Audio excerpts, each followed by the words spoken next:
and welcome to Never a Truer Word, where we look at the words that people choose to use to see if they're telling the truth, the whole truth, and nothing but the truth. And we're going to look at the disappearance of Nicole Baldwin and ask what's going on with Nicole's daughter and the searcher, the person that's joined the search party. Very keen on searching is this person. Not a story I come across before, but this one has so many twists as we go along. It seems like a fairly ordinary story of a missing woman. And as we go along, stay till the very end because there are so many unexpected developments that happen in this story. Nicole went missing at the beginning of November 23. She's from Mount Dora in Florida, and her daughter was the first person to speak to the press and to beg for help and answers when her mum vanished. This has been put together with help from people in the Never a Truer Word Facebook group. There's a link to it in the description of this show if you want to get involved yourself or even just eavesdrop as people who really know what they're doing talk about statements that they see. As always, this is not just about trying to find out what happened to Nicole, but I want you to come away from these videos knowing a little bit more about how to spot deception in someone's verbals and what they say. So, as we go through this, watch for the depth of descriptions that people use. Are they putting real colour into what they say with some believable explanations, or is it actually just a little bit vague and a little bit generic? And also, in this one, keep an eye out for unusual or unexpected words, just words that you wouldn't expect someone to say in the context they're being said. We'll point them out as they happen. As always, listen, if you want to learn a load more about detecting deception when someone speaks or when someone writes, subscribe or follow, and then you'll get all the new episodes as they arrive. You'll put yourself ahead of 90% of the people in the world if you can spot deception when someone's talking. Always interested in your comments, so you can comment if you can on this platform or get in touch on social media. And a like button and a share helps this content get to way more people. And if you do that, it's greatly appreciated. Thank you. So let's get to the statements and start with Alisha, the daughter of Nicole Baldwin. And this is her speaking about a month after her mother disappeared. Alisha said, "It almost feels surreal right now. I never would have thought, watching all those crime shows, until it happens to you, it's just a crazy feeling." The first thing I noticed there is that Nicole, she's really not owning this at all. She only says the word I once in this section. I never would have thought. But she doesn't say who feels surreal. She says something feels surreal. She says something feels crazy.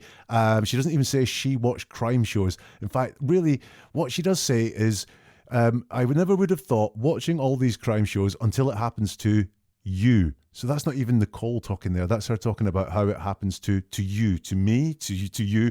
But she's not talking about herself there, only how it feels to you. You'll notice she uses the word almost. It almost feels surreal right now. So that means actually it feels real. It's maybe a kind of heightened reality, but it's not surreal. It's just almost surreal. Why does she mention crime shows? Alisha, why do you mention crime shows? Your mum's gone missing. As far as we know at the moment, there is no crime. She's just disappeared. I guess maybe crime shows sometimes feature disappearances, but normally in the context of crime, don't they? They don't just feature people who've just chosen to walk away from everything. But Alisha here is putting the disappearance of her mother firmly alongside these crime shows that someone has been watching. And then look at the lack of detail. I spoke about descriptions. Alisha doesn't say why it feels surreal right now or what the crazy feeling is, what's crazy about it at all. So for all of her talk about it feeling surreal or almost surreal and it being a crazy feeling, number one, she doesn't say she actually feels those things. So we can't assume it because we can't put words into someone's mouth when they talk. And there's a lot of detail missing. Listen to this again. It almost feels surreal right now. Why? I never would have thought, watching all those crime shows until it happens to you. Thought what? It's just a crazy feeling. What is a crazy feeling? What is crazy? And who is feeling that crazy feeling? This is really light on detail, and that's interesting. All it is at the moment are observations. I'm not accusing Alisha of anything at all here. I'm just making some observations about how she speaks. She carried on. "We were supposed to be moving out of this house together. Definitely a rough step doing this without my mom here. Definitely a rough step doing this without my mom here. So you can see she's not saying it's going to be hard if I have to do this without my mom, or she's not saying I'm not doing this until my mom's back. She says it's a rough step doing this. So she is moving out the house without her mom. So look, does she know that her mom is not coming back? Does she have some information that says her mom is not coming back? Because she's going to act without her mom. She has no indication there that her mom is coming back to move out of the house together like the plan was. Alisha continues by saying, it's definitely unusual. I miss her. I miss talking to her. I miss her presence. I miss her smile. I miss her never-ending love and her not being here. It's really hard to move on. Once more, she doesn't say it's going to be really hard to move on, or I'm finding it really hard to move on. She's saying she is going to move on. It's going to be hard, but she is going to move on. Once again, a sign in her words that she does not think her mum, Nicole Baldwin, is coming back. She says it's unusual. She doesn't say it's out of character or never happened before. She just says this is unusual to happen, which is, again, has there been something in the past? Doesn't happen all the time, doesn't happen often, but maybe one or two instances has happened, which makes it unusual, but not unexpected, not a complete surprise, not a shock either. It's just unusual. And look, what does she miss? Alisha says, I miss her. I miss talking to her. I miss her presence. I miss her smile. I miss her never-ending love. That is just the person being there, her. Talking to her, presence, smile. There doesn't seem to be any interactions between them or anything even specific that her mother did for her that she's going to miss. I don't get a sense from that, bar the person, what it is that Alisha is missing about her mum. And also, I miss her never-ending love. That suggests, because it's never-ending, but she's missing it, that it has ended there as well. Just another indication in the words that Alisha does not think that Nicole is coming back. And then she's talking about all the things she misses. I miss her. I miss talking to her. I miss her presence. I miss her smile. I miss her never-ending love and her not being here. Is that something she misses? Her not being here? It's really interesting words. Look, we all misspeak at times. I've probably misspoke at least once already, but just another interesting set of words from the daughter Alisha here. More from Alisha. She says, just prayers for my mother that she's found safe, or she's at least found. She was always supportive of me, calling me her angel and stuff. So we have a very close relationship. I'm going to start off again with the relationship between the two. She was always very supportive of me, calling me her angel. Now, I've got supportive people in my life. I'm sure you maybe have supportive people in your life. And I think we could all talk about how someone is supportive of us in more than just calling us a nice name. Yeah, I've got someone who's supportive, always has my back, always backs my ideas, or always tells me to be big and brave and go for it. Or I know someone else who's supportive, and when I've been working too hard, they're always like, I'll look after you. I'm going to cook you some food and then make sure that you get a good rest or something like that. That's the supportive. That is what support is, and that's what supportive people do. Supportive people, they don't just call you a nice name, do you? And also, and stuff. She was supportive of me, calling me her angel and stuff. And that means I have nothing more to say. There's just stuff out there, but nothing, again, vague description of what is supportive means. And stuff. I've got to ask, how close were Alisha and Nicole really? It doesn't really factor into me to be a very close relationship, because Alisha does not have a lot of words to talk about how close they really were. Interesting use of the past tense as well. As far as Alicia's talking now, she wants her mother to be found safe, or at least found. I mean, interesting that she doesn't talk about her mother coming home. Or deciding of her own volition to come back to Alisha. She just wants her found safe, or at least found. But also she uses past tense to talk about her mum. She was always supportive of me, suggests she's not going to be supportive anymore. we had a very close relationship, not we have a very close relationship, suggesting that relationship is in the past. So lots of words from Alisha that suggest she does not think her mum is coming home. And finally, we've got the word so here, a word that I always look at when I hear so, and this is trying to convince us. She says, she was always very supportive of me, calling me her angel and stuff, so we had a very close relationship. She has to tell us that that thing I said, just calling me a name, that's supportive, and stuff, yeah, that's supportive. So we had a very close relationship, because she realizes from this that we really might not take from that there was a close relationship. So we have a very close relationship. Nicole went missing, I think, the day after, or a couple of days after Alisha's 20th birthday. And the article that I've got these quotes from says, Alisha, still remembers their last conversation the day of her 20th birthday. And Alisha's words are, her just telling me she's proud of me and happy that she raised me to be 20 years old. Raised me to be 20 years old. There's a sense of finality there, is what we noticed when we looked at that, as if the job was done. There really is, again, just another sense that job over, the relationship over, we had a good relationship, she's proud of me, she raised me to be 20 years old. And if you look at the description that Alisha has given of this relationship with Nicole, it's all one way. It's all about what Nicole did for Alisha. The smile, being supportive, being proud. There's nothing at all that talks about the interaction between the two of them. Nothing at all about how they got on or anything that they did together, really. It's Alisha taking things from Nicole all the time in her description. So that's the words of Alisha there. And just, I think sometime after this interview, the police decided they wanted to seize the phones of Alisha and her father. And, well, this is what happened next. Missing Mount Dora woman's husband arrests startles neighbours because they found some stuff on Alisha's father's phone which they did not like, and he was arrested, and I think he has since been charged with the pictures of children that they found on his phone. Now let's have a look at Terri. Terri joined the search party. She doesn't have any relationship, as far as I know, with Nicole or Alisha or the family at all. She decided that she wanted to get involved in this search. I know what you might be thinking if you've taken in a lot of true crime, someone who wants to be really close to the search, oh, they're guilty and they really just want to get involved to find out where the investigation is up to. I don't think that's what we're seeing here. Let's look at the words and maybe we'll spot things like that.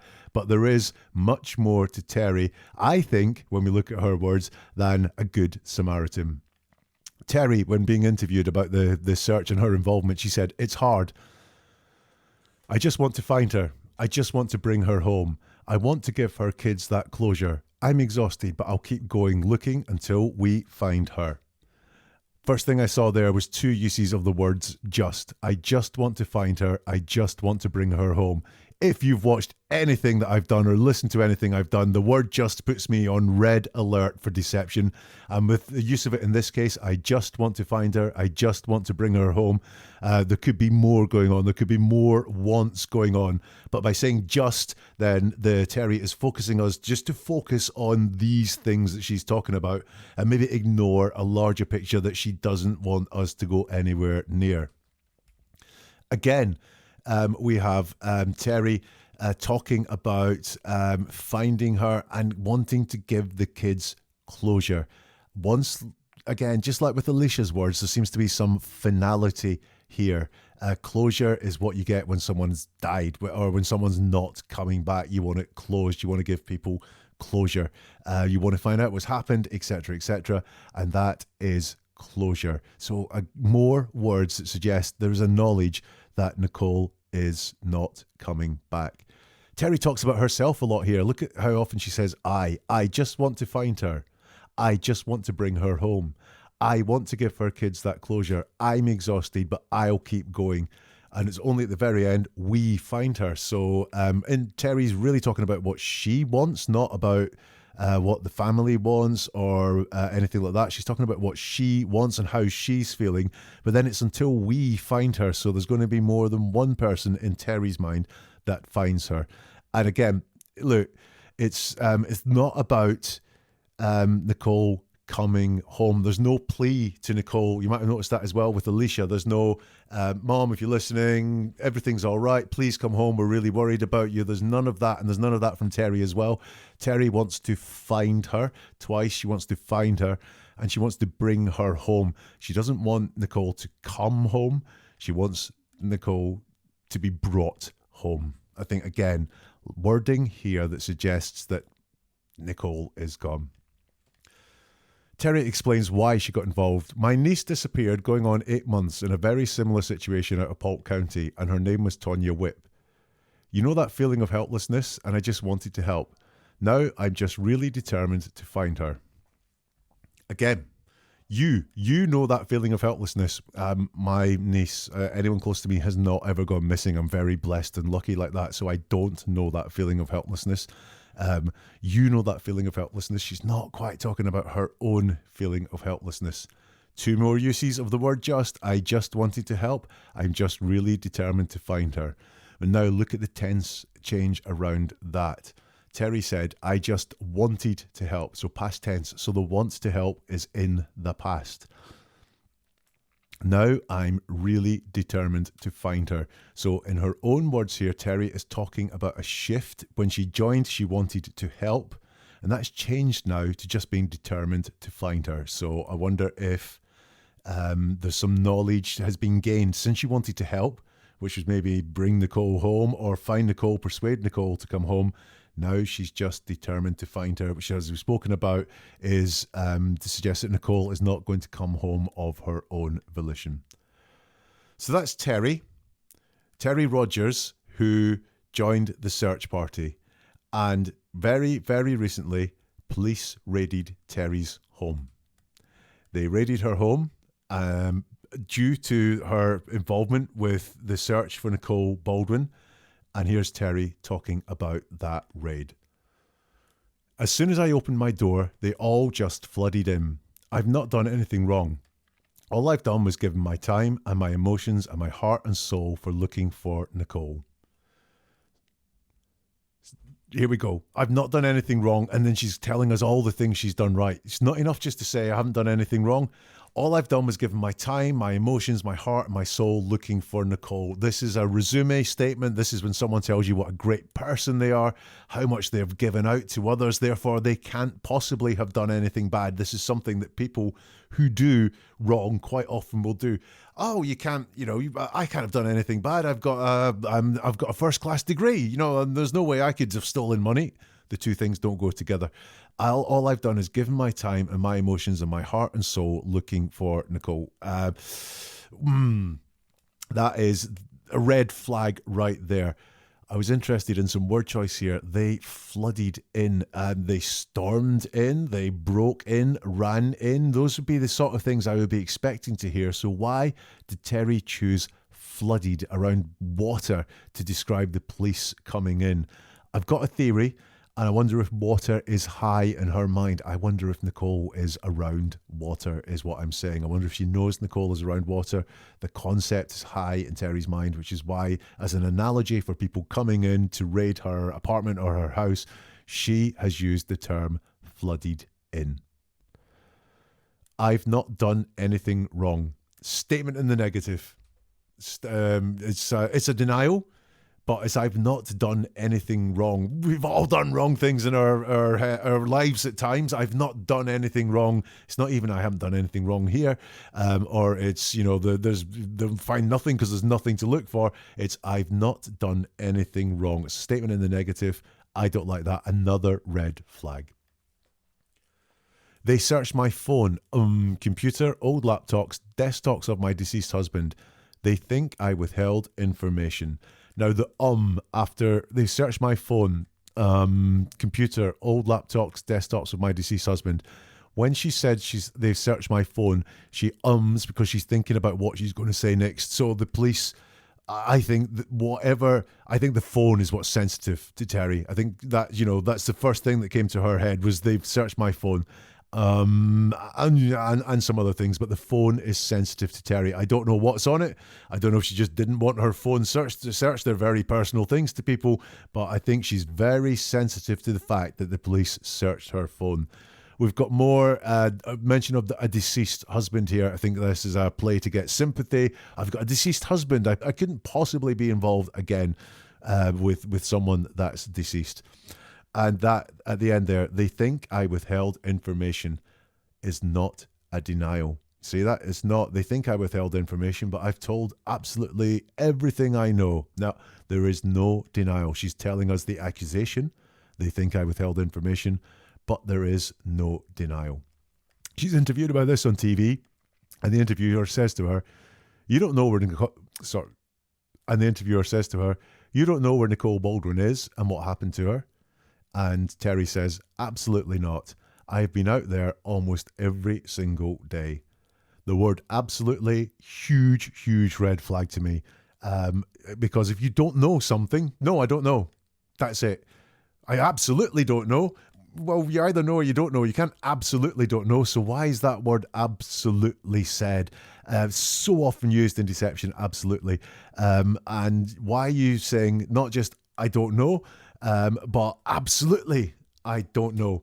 And you'll notice this is a question that's got a yes or a no answer. Yeah, you don't know where Nicole Baldwin is and what happened to her. No, I don't know. Yes, I do know. When we're asked questions that you can answer with yes or no, if we say yes or no very quickly in the first few words, then there really is an indication that is potentially a very truthful answer. But there is no yes or no here. It is, you don't know where Nicole Baldwin is and what happened to her? Absolutely not. So there is no yes or no. So that's a huge red flag for me. And then again, I've been out there almost every single day. So this is, again, Terri doing this. Look how good a person I am. I've been searching, Yeah, again, just when Terri's talking, I'm seeing lots of red flags. Terri shared this story on Facebook and said, "This is why I had to cancel the search." And then further on down in the comments, Terri says, "I don't want to tell anyone not to go search. I personally cannot partake," which is obviously what they wanted. "I just pray she's found and is all I have wanted from the beginning." Again, we've got statements in the negative. I don't want to tell anyone not to go search, not keep searching. Yeah, I mean, which would be the thing. Please keep searching. I can't do it.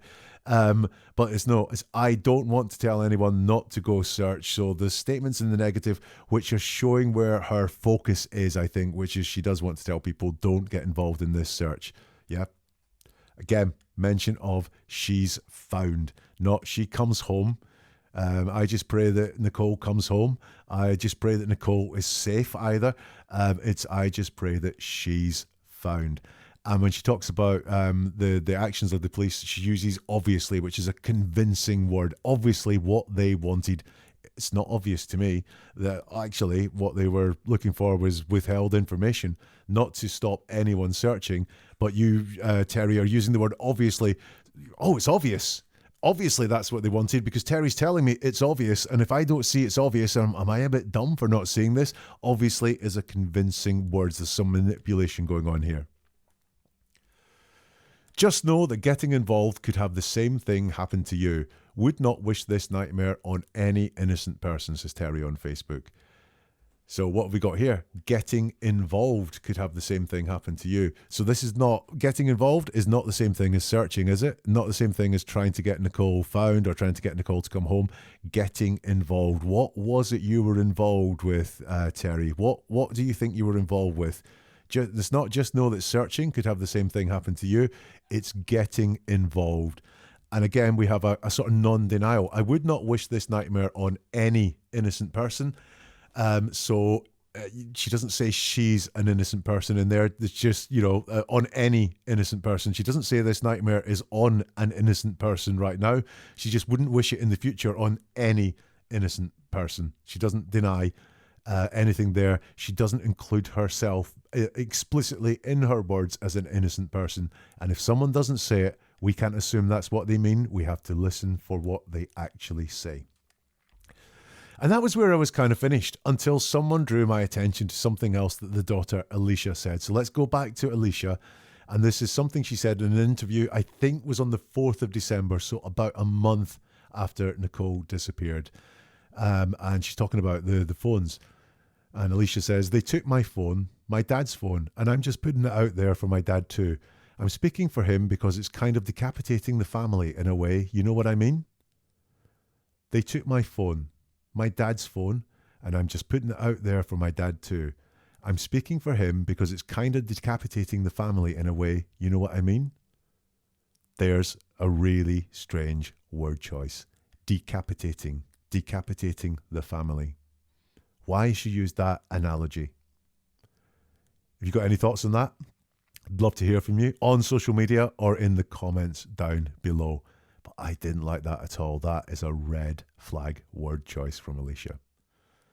So having looked at all those words, what do I think? I think there was a distance between Nicole and Alisha. I don't see a real close relationship between the two of them at all.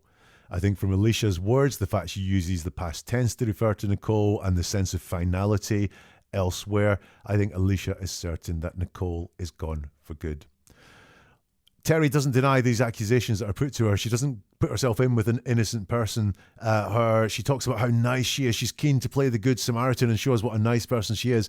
But she doesn't deny that she withheld information. She doesn't put herself in with innocent people. I think Terri knows more than she says, is what I would say. Those are my conclusions.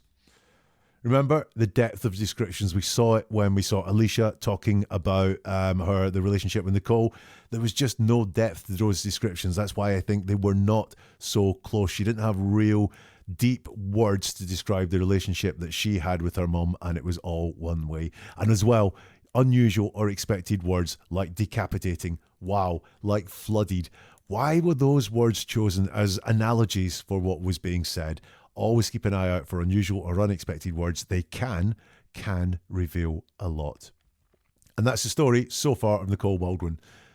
If you like this, follow the show or subscribe, and that means you will always get this when a new episode is released. I would love your comments on this as well. If you do enjoy it, if it is available on the platform, the like button helps this get to a load more people.